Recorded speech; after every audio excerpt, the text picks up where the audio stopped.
বিশেষ কমিশনের সঙ্গে যোগসাজশ করে বিজেপি বাংলার ভোটারদের বঞ্চিত করার ষড়যন্ত্র করেছে।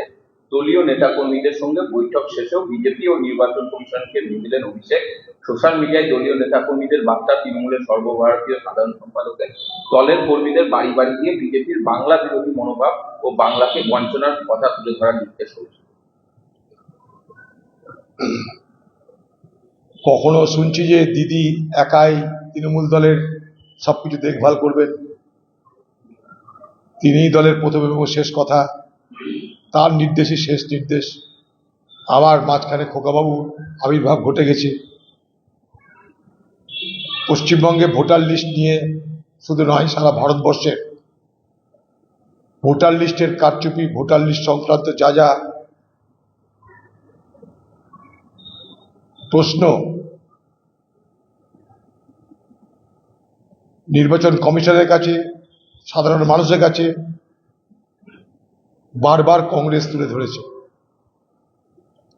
যখন মহারাষ্ট্রে, হরিয়ানায় ভোট কারচুপির, ভোটার লিস্ট নিয়ে যখন প্রশ্ন তুলেছিল কংগ্রেস, মহারাষ্ট্রে হারের পিছনে লোকসভা এবং বিধানসভা নির্বাচনের মধ্যে 29 লক্ষ ভোটার কিভাবে বেড়ে গেল ভারতবর্ষের পার্লামেন্টে, মহারাষ্ট্রে, কংগ্রেস এই প্রশ্ন বারবার তুলেছে, নির্বাচন কমিশনের কাছেও বারবার দাবি করেছে।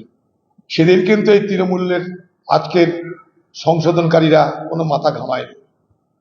যাই হোক, ভোটার লিস্ট সংশোধনের কাজ যখন হয় তখন প্রত্যেকটা পার্টির উচিত সেই ভোটার লিস্ট সংশোধন ঠিক মতন হচ্ছে কিনা দেখে নেওয়ার। কিন্তু ভোটার লিস্টকে সংশোধন করার নামে যেন বাংলায় নতুন করে ভোট প্রচার, ভোট পর্ব শুরু হয়ে গেল। কে কোথায় কাকে ভোট দিতে পারে তার আগাম তালিকা তৈরি করে তাদেরকে ভয় ভীতি প্রদর্শন এবং তার পাশাপাশি সাম্প্রদায়িক বার্তা প্রচার করা হচ্ছে। এখন থেকে মুসলমানদেরকে বোঝানো হচ্ছে ভোটার লিস্ট সংশোধনের নাম করে গিয়ে যে এনআরসি আসছে, দিদি থাকলে কোনো মুসলমানকে পশ্চিমবঙ্গ ছাড়তে হবে না, নাহলে সব মুসলমানকে পশ্চিমবঙ্গ ছেড়ে চলে দিতে হবে। অর্থাৎ এই ভোটার লিস্ট সংশোধনকে কেন্দ্র করে টিএমসি পার্টি তার সাম্প্রদায়িক প্রচার শুরু করে দিয়েছে। ভোটার লিস্ট সংশোধিত হোক, কিন্তু সাম্প্রদায়িক প্রচার বন্ধ হোক। মানুষকে বিভ্রান্ত করার রাজনীতি যদি ভোটার লিস্ট সংশোধন হয়, তাহলে সাধারণ মানুষের কাছে সাধারণ মানুষ যাবে কোথায়? এই ভোটার লিস্ট সংশোধনের নামে যে একটা উপরে একটা খোলস পড়ে, আসলে ভেতরে কোন ভোটার কোথায় কাকে ভোট দিতে পারে সেই ভোটারকে এখনই ধমকে দেওয়া, তাকে চমকে দেওয়া, কিংবা তার ভোট অন্য কেউ মেরে দেওয়ার জন্য ব্যবস্থা করার প্রক্রিয়া কিন্তু শুরু হবে।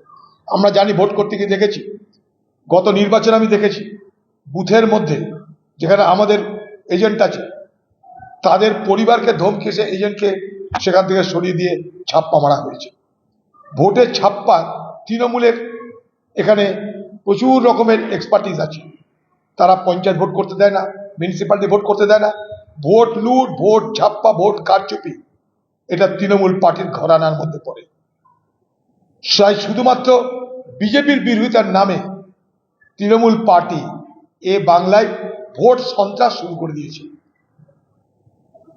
যেখানে যে সরকার, যেখানে বিজেপির সরকার, সেখানে ভোটার লিস্ট কারচুপির ক্ষমতা বিজেপি। যেখানে তৃণমূলের সরকার, সেখানে ভোটার লিস্ট কারচুপির ক্ষমতা তৃণমূলের।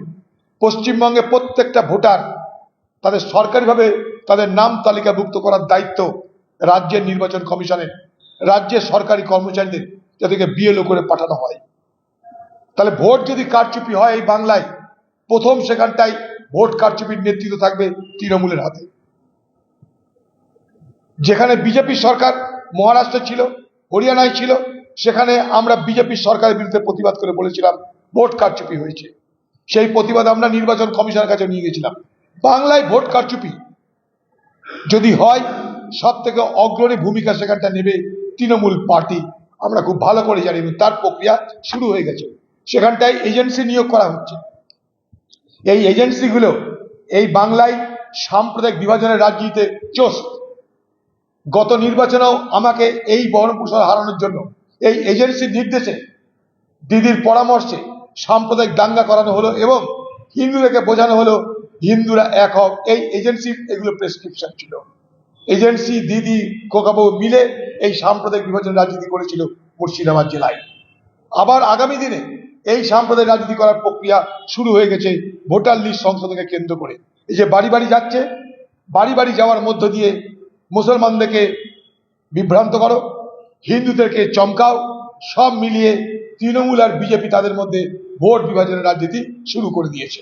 আপনি যে এজেন্সির কথা বলেন, সেই এজেন্সি মাঝে শোনা গেছিল থাকবে না, কিন্তু আবার প্রতিটি বিধানসভায় সেই সব এজেন্সির আবার এই এজেন্সিকে দিদি বলেছিল প্যাক প্যাক, এখন এই এজেন্সি দিদির দলের রক্ষাকর্তা। এই এজেন্সিগুলো মূলত পয়সা খেয়ে এ বাংলার সুস্থ বাতাবরণকে সাম্প্রদায়িকতায় বিষাক্ত করছে, তাতে এজেন্সির বিরাট ভূমিকা। এই এজেন্সিগুলো তৃণমূল পার্টির ক্যান্ডিডেট ঠিক করে পয়সা খেয়ে, এটা সবাই জানে। তো তৃণমূল পার্টি এখন এজেন্সির পার্টি হয়ে গেছে। তৃণমূল পার্টি আর রাজনৈতিক দল নয়, এখন এজেন্সির দল। এজেন্সি পুলিশ মিলিয়ে তৃণমূল পার্টিকে পরিচালনা করে।